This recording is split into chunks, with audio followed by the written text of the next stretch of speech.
శ్రీ గురుభ్యో నమ. గురుర్బ్రహ్మా గురుర్విష్ణు గురుర్దేవో మహేశ్వర గురు సాక్షాత్ పరం బ్రహ్మ తస్మై శ్రీ గురవే నమ. అస్మద్ గురుచరణ పాదారవిందాభ్యాం నమ.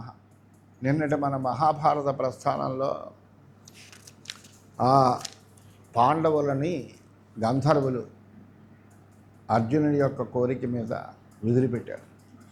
వదిలిపెట్టిన తర్వాత ఆ ధర్మరాజు కూడా చెప్పి జాగ్రత్తగా మీరు ఇంటికి వెళ్ళండి అయ్యా అన్నారు.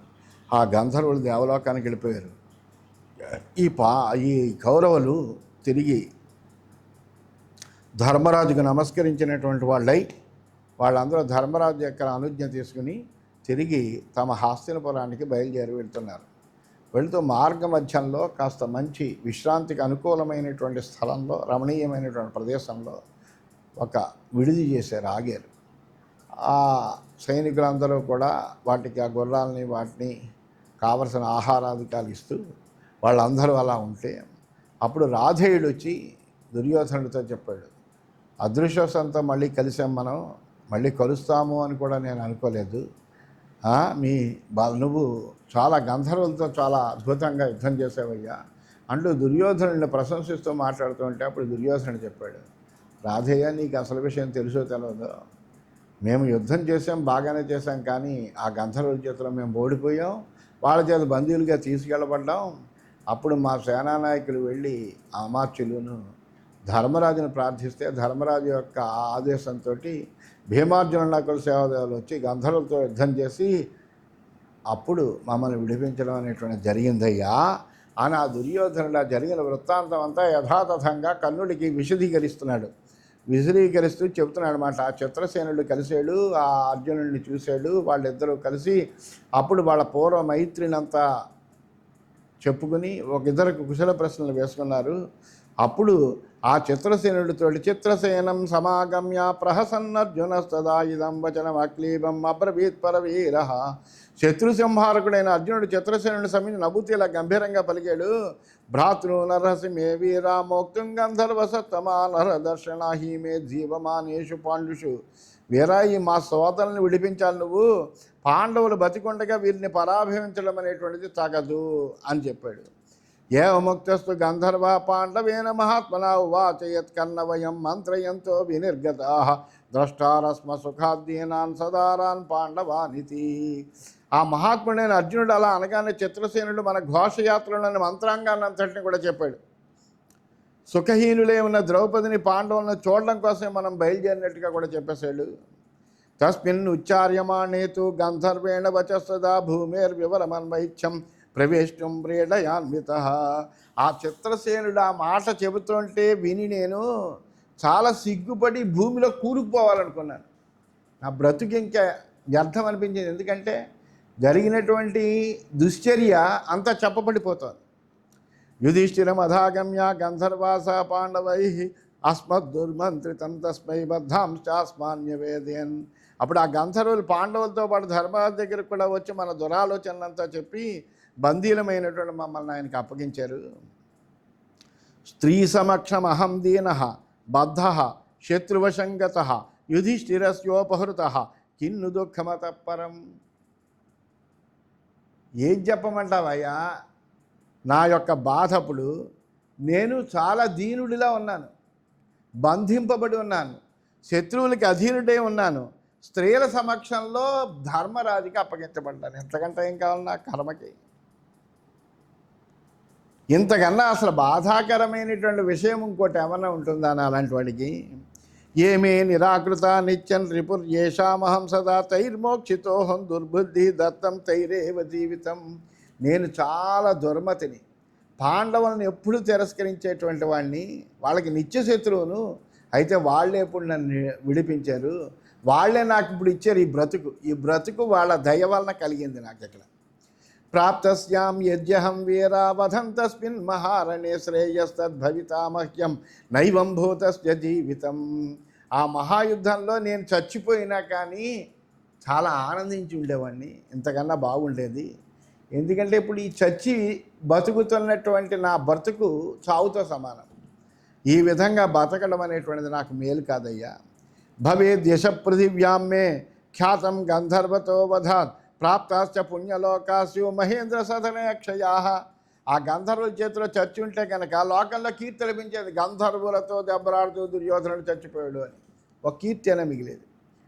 అలాగే ఇంద్రుడి యొక్క సన్నిధిలో వీరమరణం పొందాను కాబట్టి దేవలోకంలో అక్షయమైనటువంటి పుణ్యలోకాలను పొందగలిగేటువంటి వాడు. ఏ త్వజ్యమే వ్యవసితం. ఇప్పుడు ఈ మిగిలింది ఉంది చూడు. తచ్చుణుధ్వం నరర్షభాహ ప్రాయముపాశిషేయూయం వ్రజత వై గృహాన్. అందువల్ల ఇప్పుడు నా నిర్ణయం ఒకటే, వినండి. నేను ఇక్కడే ప్రాయోపవేశం చేస్తాను. మీరందరూ జాగ్రత్తగా ఇంటికి వెళ్ళిపోండి. నేను ఇక్కడ అగ్నిని పేర్చుకుని ప్రాయోపవేశం చేసి నేను చచ్చిపోతానని.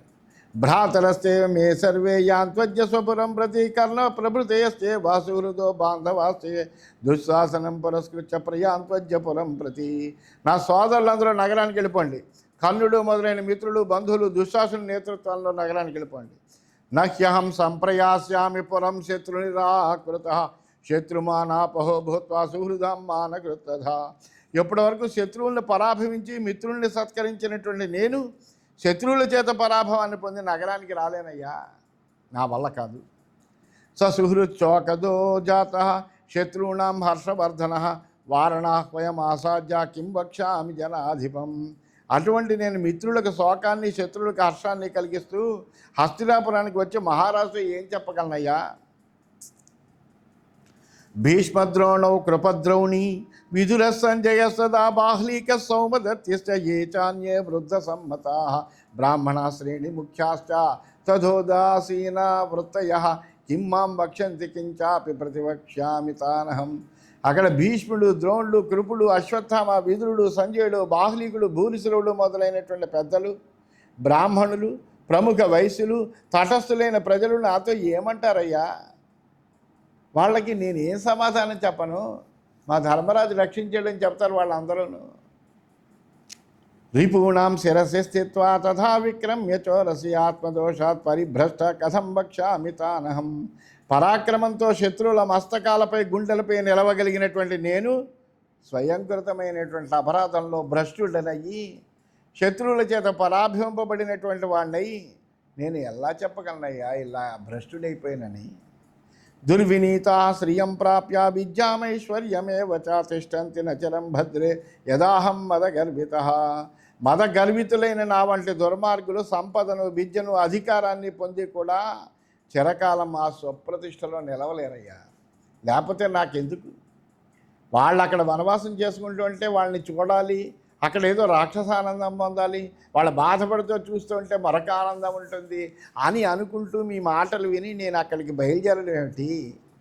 బయలుదేరిన తర్వాత అక్కడ గంధర్వులతో యుద్ధం ఏంటి? ఆ గంధర్వుల యుద్ధంలో ఓడిపోవడం ఏమిటి? ఆ పాండవులను మమ్మల్ని రక్షించడం ఏమిటి? ఇంతకంటే ఘోరమైనది ఏమైనా ఉందా? ఇప్పుడు నేను ఎలా తిరిగి వెళ్ళగలను? హస్తినాపురంలో ప్రజలకి ఎలా నా మొహం చూపించగలను? అహో నార్హమిదం కర్మ కష్టం దుశ్చరితం కృతం స్వయం దుర్బుద్ధినా మోహాధ్యాన ప్రాప్తోస్మి సంశయం. నేను అసలు ఆ పని చేయకుండా ఉండవలసింది, అసలు ఆ ప్రయాణం చేయకుండా ఉండవలసింది. చాలా చెడ్డ పని చేశాను. మోహంతో, దుర్బుద్ధితో స్వయంగా నేను దీనికి ఉపక్రమించాను. ఇప్పుడు నా బ్రతుకే సంశయగ్రస్తమైంది. తస్మాత్ ప్రాయముపాశిష్యే నహి శిక్షామి జీవితం చేతయానో హి కో జీవేత్ కృచ్ఛ్రా శత్రుభిరుద్ధృత. కాబట్టి నేను ప్రాయోపేసమే చేస్తాను, నేను బతకలేను. శత్రువుల చేత కష్టాల నుండి రక్షింపబడినటువంటి వాడు బుద్ధి ఉన్నవాడైతే బతకాలని అని అనుకోడు. నాకు ఇప్పుడు ఆ బుద్ధి మట్టుకు వచ్చింది, అందుకని బతకాలని నేను అనుకోవట్లేదు.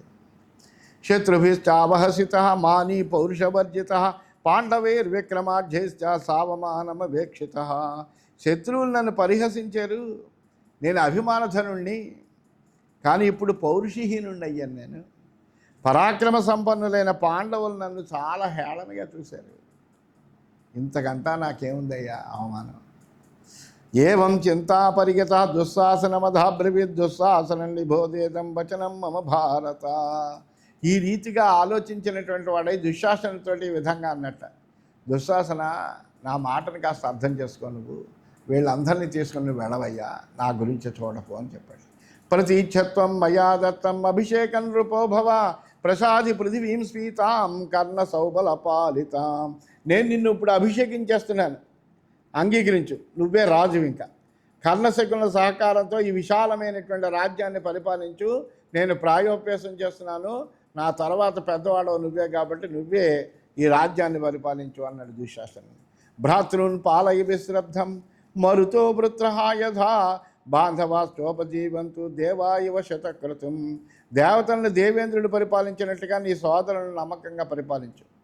దేవేంద్రుని ఆశ్రయించి దేవతలు జీవించినట్టుగా నీ ఆశ్రయంలో బాంధవులందరూ బంధుజనం అంతా కూడా జీవించలే. బ్రాహ్మణేషు సదా వృత్తిం కుర్వీథాశ్చాప్రమాదత బంధూనాం సుహృదాం చైవ భవేదాస్వం గతి సదా. ఏమరమాట లేకుండా బ్రాహ్మణులకు సరైనటువంటి జీవికల్ని ఏర్పాటు చేయాలి. వాళ్ళు ఎప్పుడు బాధపడకూడదు. బ్రాహ్మణులు ఏ రాష్ట్రంలో అయితే బాధపడుతూ ఉంటారో, ఇబ్బంది పడుతూ ఉంటారో, వాళ్ళ అనుష్ఠానాలకి యోగ్యమైనటువంటి విధంగా ఉండకుండా ఉంటుందో, తిండి లేకుండా ఉంటారో, అటువంటి రాష్ట్రం ఏది బాగుపడదయ్యా. అందువల్ల బ్రాహ్మణులకి సరైనటువంటి జీవికను ఏర్పాటు చేయి. బంధువులకు మిత్రులకు ఎప్పుడు నువ్వే ఆశ్రయంగా నిలు.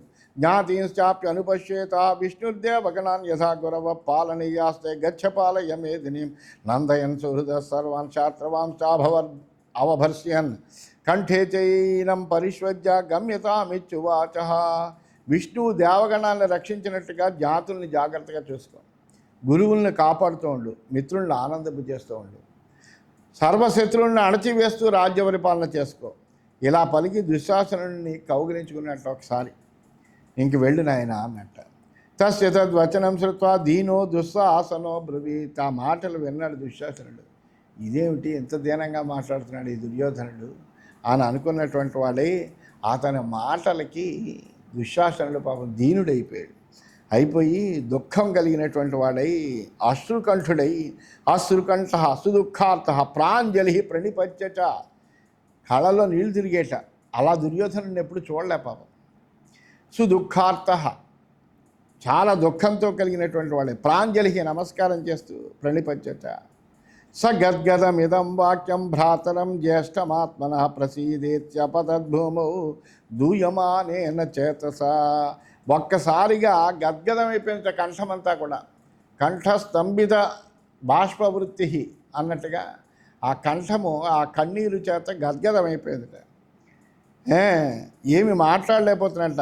ఆ తన యొక్క జ్యేష్ఠుడైనటువంటి అన్నగారిని చూసి ప్రసీద మమ్మల్ని అనుగ్రహించవయ్యా అని భూమౌ అపత దూయమానిన చేస్తా బాగా బాధ కలిగినటువంటి మనస్సుతో ఒక్కసారి కాడమి పడ్డాడు. దుఃఖిత పాదయోస్తస్య నేత్రజంజలము సృజన్ భుక్తవాస నరవ్యాఘ్ర నైతదేవం భవిష్యతి. అలా బాధపడుతూ తన కన్నీటిని ఆయన పాదాలపై విడుస్తూ నరశ్రేష్ఠుడైనటువంటి దుశ్శాసనుడు ఇది ఇలా జరగదయ్యా అంటూ ఆయన కాడమే పడ్డాట. నువ్వు అలాంటి పనులు ఏమి చేయకయ్యా అని దుశ్శాసనుడు మిక్కిలి బాధపడ్డాడు. విధీర్యే సకల. ఎటువంటి వాళ్ళు అంటే దుర్యోధన దుశ్శాసన, వాళ్ళ పేర్లు ఎటువంటివి. దుర్యోధన, అతన్ని యుద్ధంలో ఎవరు జయించలేరు, అటువంటి పరాక్రమం కలిగినటువంటి వాడు దుర్యోధనుడు. దుశ్శాసన, ఈ దుశ్శాసనుడిని ఎవరు శాసించలేరట. ఒక్క దుర్యోధనుడే శాసించగలడు, ఇంకెవరు శాసించలేరు. వాడు అసలు శాసించడానికి యోగ్యం కానటువంటి వాడు. అంటే అంత పొగరు కలిగినటువంటి వాడు, గర్వం కలిగినటువంటి వాడు దుశ్శాసనుడు. ఆ దుశ్శాసనుడు ఒక్క దుర్యోధనుడి మాట ఒకటే వింటాడు. అందువలన వాళ్ళ పేర్లు కూడా అటువంటివి. ఆయన్ని కిరాతార్జునుడిలో వర్ణిస్తూ యుద్ధశాసన అని ప్రయోగిస్తాడు భారవి దుర్యోధనుడిని. అప్రతిహతమైనటువంటి ఆజ్ఞ కలిగినటువంటి వంట దుర్యోధనుడు. శాసించడానికి యోగ్యం కానటువంటి వంట దుఃఖేన శాసితం యోగ్య దుశ్శాసన. చాలా కష్టం ఆయన్ని శాసించడం అనేటువంటిది, ఎవరికి లొంగడు. అటువంటి వాడు దుశ్శాసనుడు. అలాగా విధీర్యే సకలా భూమి జ్యోశ్చాభిషకలీ భవేద్ రవిరాత్మ ప్రభాం జైషాత్ సోమశ్రీతాం శుతాం త్యజేత్ వాయుశైగ్రమథో జైషాత్ హిమవాంశ పరివ్రయ సుష్యేత్ తోయం సముద్రేషు వహ్నిరభ్యుష్ణతాం త్యజేత్ నచాహం తద్రుతే రాజన్ ప్రశాసేయం వసుంధరాం పునః పునః ప్రసీదేతి వాక్యం చేదమువాచ. వీళ్ళిద్దరు దుష్టులైనప్పటికీ కూడా ఇద్దరి దగ్గర అన్నదమ్ముల అనుబంధం చాలా బాగా ఉంది. అందువలన వెంటనే అలా అంటే దుర్యోధనుడు, నువ్వే ఇప్పుడు రాజువయ్యా, నేను ఇక్కడే అభిషేకం చేసేస్తున్నాను, నేను ప్రాయోపవేశం చేస్తున్నాను, వీళ్ళందరినీ తీసుకుని నువ్వు ఇంటికి వెళ్ళిపో అని అలా చెబితే అప్పుడు ఆ దుశ్శాసనుడు అంటున్నాడు కాళ్ళ పడి, సమస్త భూమి బద్దలైనప్పటికీ కూడా, ఆకాశం మొక్కలైనా, సూర్యుడు తేజస్సును విడిపోయినా, చంద్రుడు శీతకిరణత్వాన్ని కోల్పోయినా, చలదనాన్ని కోల్పోయినా, గాలి వేగాన్ని విడిచిపెట్టినా, హిమాలయం చెలించిన, సముద్ర జలం ఎండిపోయినా, అగ్ని వెచ్చదనాన్ని పరిచ్ఛేదించిన, ఉష్ణత్వాన్ని వదిలేసిన, నువ్వు లేనటువంటి రాజ్యాన్ని నేను పరిపాలించలేనయ్యా. నువ్వు లేకపోతే ఈ రాజ్యమే వద్దు నాకు, నువ్వు లేనటువంటి రాజ్యాన్ని నేనేం పరిపాలించలేను రాజా, నువ్వు ప్రసన్నుడవయ్యా అని మాటి మాటికి అనునయిస్తూ అతనితో ఇలా అన్నట్ట. త్వమేవ నక్కులే రాజా భవిష్యసి శతం సమాహ ఏవ ముక్త్వా స రాజానాం సుస్వరం ప్రరురోధ పాదౌ సంస్పృశ్యమానార్హో భ్రాతృజ్యేష్ఠస్య భారత. మన వంశంలో 100 ఏళ్ళు నువ్వే రాజువు కావాలి, మరొకడెవడు రాజు కాకూడదు అంటూ దుశ్శాసనుడు ఆ విధంగా పలికి ఆ అన్నగారి యొక్క పాదాలను స్పృశించి వెక్కి వెక్కి ఏడ్చెట్ట. తథాతౌ దుఃఖితౌ దృష్ట్వా దుశ్శాసన సుయోధనౌ అధిగమ్య వ్యధావిష్ట కర్ణస్థౌ ప్రత్యభాషత. ఆ రీతిగా దుఃఖపడుతున్నారు ఆ దుశ్శాసనుడు దుర్యోధనుడు కూడా. వాళ్ళిద్దరిని చూశారు. చూసినటువంటి కర్ణుడు, ఆ శకుని, వీళ్ళందరూ కూడా చాలా బాధపడ్డారు. బాధపడుతూ వాళ్ళ దగ్గరికి వచ్చే విధంగా అన్నట్ట, విషీదత కింకౌరవ్యో బాలిశ్చాత్ ప్రాకృతాయవన శోక శోచమానశ్చ వినివర్తేత కరచిత్. ఓ కౌరవ్యులారా, అజ్ఞానంతో అనాగరికుల్లా బాధపడతారు ఎందుకు మీరు? ఏడ్చినంత మాత్రాన బాధలేమి తొలగిపోవు. యదాచ శోచత శోక వ్యసనన్నాపకర్ష సామర్థ్యం కిం తత శోకే శోచమానో ప్రభస్థిత ధృతిం గృహ్ణీత మాశత్రున్ శోచంతో నందయిషత. ఏడిస్తే బాధలు పోతాయా? పోతాయంటే ఆడవచ్చు. ఏడిస్తే బాధలు ఇంకా ఎక్కువ అవుతాయ్యా. అంతేకాని ఏడుస్తున్నటువంటి వాడు ఏడుపు ఇబ్బందులను తొలగించగలేకపోయినప్పుడు ఏడవడం వల్ల ప్రయోజనం ఉంది? మీరిద్దరూ ఏడుస్తూ కనిపిస్తున్నారు, ధైర్యంగా ఉండండి. ఏడ్చి మీరు ఏడుస్తుంటే శత్రువులు సంతోషిస్తారు, అబ్బా వీళ్ళు బాగా బాధపడుతున్నారు మన వల్ల అని. అందువల్ల మీరు ఇలా ఏడిచి శత్రువుల్ని సంతోషపెట్టకండి. కర్తవ్యం హి కృతం రాజన్ పాండవైస్తవ మోక్షణం నిత్యమేవ ప్రియం కార్యం రాజ్ఞో విషయవాసిభి. రాజా, పాండవులు నిన్ను విడిపించడం అనేటువంటిది వాళ్ళ కర్తవ్యం, వాళ్ళు చేశారు. అందుకని దాన్ని వాళ్ళు చేశారని అదేదో గొప్ప పని చేశారు, వాళ్ళు విడిపించడం వల్ల నా బ్రతుకు వ్యర్థమైందని నువ్వు అనుకోకూడదు. ఎందుకంటే రాజ్యంలో రాజుకి ఏదైనా కష్టం వస్తే కనుక ప్రజలు అక్కడ ఉంటే ఆ ప్రజలు ఆ రాజుని ఆ కష్టం నుంచి విడిపించాలి, అది వాళ్ళ ధర్మం. ఆ పని వాళ్ళు చేశారు. నీ రాజ్యంలో ప్రజలే వాళ్ళు కూడాను. అందువల్ల రాజువు, నువ్వు రాజుకి నీకు కష్టం వచ్చింది, అందువలన నీకు ఇష్టమైనటువంటి పని చేయాలి కాబట్టి నిన్ను విడిపించారు. పాల్యమానా స్వయాతే హి నివసంతి గత జ్వరా నార్హస్యేవంగతే మన్యం కర్తుం ప్రాకృతవద్యథ. వాళ్ళు నీ పాలనలో ఉండే కదా నిశ్చింతగా ఉంటున్నారు, వనవాసం చేస్తున్నా హాయిగా బ్రతుకున్నారంటే కారణం ఏంటి? నీ యొక్క పరిపాలనలో సుభిక్షంగా ఉన్నారు వాళ్ళు. ఈ స్థితిలో నువ్వు సాధారణమైనటువంటి వ్యక్తిలాగా ఇలాగా బాధపడడం బాగోలేదయ్యా. విషణ్ణాస్తవ సోదర్యా త్వయి ప్రాయం సమాస్థితే తదలం దుఃఖితా నేతాన్ కర్తుం సర్వాన్నరాధిప ఉత్తిష్ట వ్రజభద్రం తే సమాశ్వాసయ సోదరాన్. అందువల్ల నువ్వు ప్రాయోపవేశానికి సిద్ధపడితే నీ సోదరులందరూ చూడు మొహాలు ఎలా పెట్టుకున్నారో పాపం. మా అన్న దుర్యోధనుడు ఉన్నాడు అనేటువంటి గర్వంతో హాయిగా ఉన్నారు వీళ్ళందరూ కూడా. అటువంటి నువ్వు ప్రాయోపవేశానికి పోతే వీళ్ళు మా బతుకులు ఏమిటి అన్నట్టుగా ఉన్నారు వీళ్ళందరూ కూడాను. అందువలన అలా విషణ్ణ వదనలే ఉన్నారు. వీళ్ళందరినీ ఇలా కష్టపట్టి ఏమిటయ్యా లాభము? లే పద, అంతా మంచి జరుగుతుంది, తమ్ముళ్ళని ఓదార్చవయ్యా, నువ్వు లే అని ఆ దుర్యోధనుడికి ధైర్యాన్ని చెప్పారు వాళ్ళు. ఇది శ్రీమన్ మహాభారతే వనపర్వణి ఘోషయాత్రా పర్వణి దుర్యోధన ప్రాయోపవేశే 49,000 ఈ విధంగా శ్రీమన్ మహాభారతంలో వనపర్వంలో, ఘోషయాత్రా పర్వం అనే ఉపపర్వంలో దుర్యోధన ప్రాయోపవేశం అనే 249వ అధ్యాయం పూర్తయింది. మనం 250వ అధ్యాయంలోకి ప్రవేశిస్తున్నామని తెలియజేస్తూ స్వస్తి.